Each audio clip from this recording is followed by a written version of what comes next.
Got this old heater. This house was built in 1950.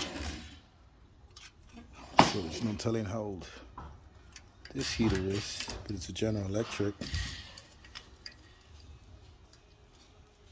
It's vintage. Heater still seems to be intact to the coil.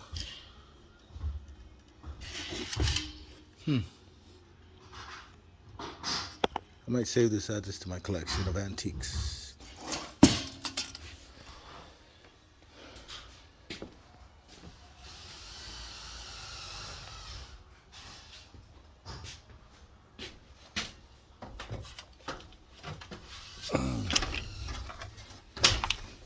Oh shit.